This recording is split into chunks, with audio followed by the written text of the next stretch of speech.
disruptions, whether it be a situation where trenches were built outside some polling stations, and that's just so people could disrupt the voting process itself. I must remind you, South Africa, that the disruption of somebody's ability to vote and the job of an IEC official could land you 10 years in jail. So you certainly don't want to be one of those people, and we certainly are seeing a few situations come to the fore, particularly in KZN. And we're going to head off now to Durban, to the IEC Centre there, where our very own Ayanda Mhlongo is standing by, of course. You've received an update, Ayanda, with regards to just a few polling stations that have had and faced a few issues and a few concerns there. What exactly is the word out in Durban?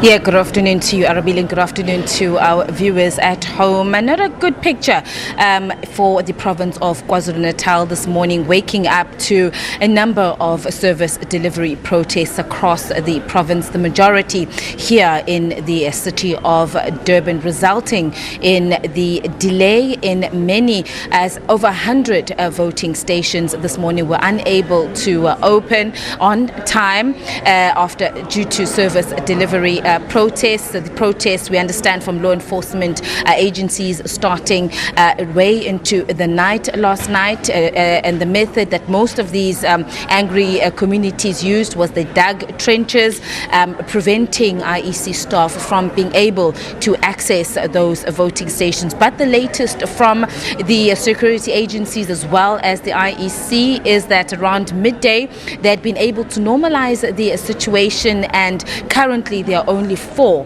voting stations that are still closed, and the police and IEC officials are in those areas trying to stabilize and ensure that at least, they said, by 2 p.m. today they would at least have those stations open. There's also been a number of arrests as well, some in eThekwini and others in areas in the province's Midlands. And so it's been a great deal of concern around these service delivery protests, acts of intimidation in certain parts of the province. And the great worry now is law enforcement agencies as well as the IEC are urging people to get to those voting stations while it is still light, because they are concerned about incidents that could happen when it gets dark. But joining me now to look at the situation here in KwaZulu-Natal, I'm now joined by Professor Bheki Mngomezulu. Prof, thank you very much for your time.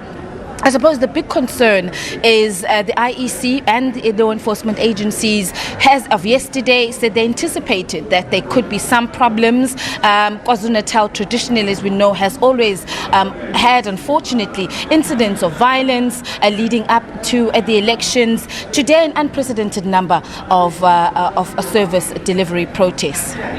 Yeah, no, thank you very much. And I think this is very concerning, more especially because here we're talking about the national and the provincial government elections, not local government elections.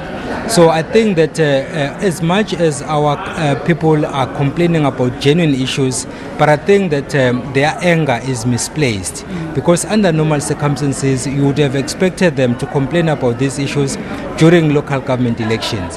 That is one point. But then the second point is, if you prevent people from voting to the extent that you dig a trench to make sure that no car passes by, we are basically saying that the leaders we are dissatisfied with can then continue to occupy those positions.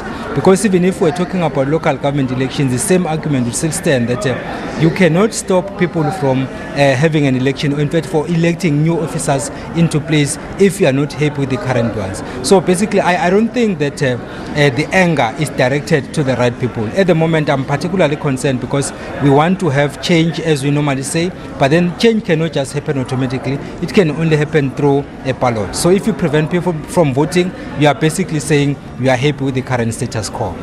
But Prof, on the argument, the community is saying that some of these issues are not new. These are complaints that they've been raising with municipalities, they've been raising with the government, both the province and national, and their issues, their promises not being fulfilled, made, and so this is the time when they feel politicians, members of government, are focused on communities and defending themselves. So this is the only way that they can hear us when we want to talk to them about the challenges that we're facing. Yeah, that is a sad reality. I think that we are reaping the benefits of apartheid or the opposite thereof, because under apartheid we didn't have the structures that we have in place right now. So as a result, we were used to using force in order to get what we wanted to get at the time. But now we have so many options available. So on the one hand, I can blame those who are protesting, but then on the other hand, the people who are going to shoulder most of the blame are the politicians who are elected into office. Because normally what they do is they promise people heaven and earth, and then when they assume positions of power, they then fail to deliver on their mandate. So that then triggers the anger that you see people now exercising during the election. Under normal circumstances, you would expect that once someone has been elected into office, they are going to deliver on the mandate, not only for themselves or their political parties, but also for the government and for the country as a whole.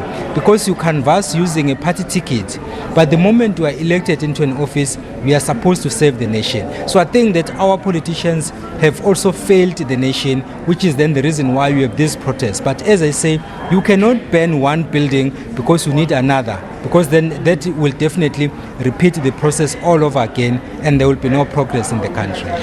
Prof, just before I let you go, my last question to you would be, a lot of people were looking at the province of KwaZulu-Natal because of the political killings that took place and the build-up to this election as well, that there was likely going to be more political violence or inter-party clashes. But this time it's the communities that are seeming to be the ones that are demonstrating. We haven't seen much in terms of the political parties at loggerheads. That is absolutely true, and I think that the Premier, Honorable Willis Mchunu, has also confirmed that at the moment there is political tolerance, and he gave accolades to the political parties, not just the ruling party or the ANC, but all the other political parties that are operating in the province. That there's been cooperation and there are structures in place so that whenever there are issues of disconcern, they then come together and then try to resolve those issues. So I think at that level we can say that the political leadership in the province have done very well in that regard. So then people are saying, okay, we have solved the problems as leaders, but we still have problems as communities, and then they are the ones who are taking action right now. All right, Prof, thank you very much for your time there. I know you'll be sticking with us throughout our election coverage, Professor Bheki Mngomezulu. Of course, security agencies are still out in full force. We did say that there was additional police reinforcement. They too have been deployed, as we understand, to those volatile areas. And so we're going to be keeping an update. We should be getting another update around 4 o'clock from the IEC here, Arabile. But for now, let's take things back to you.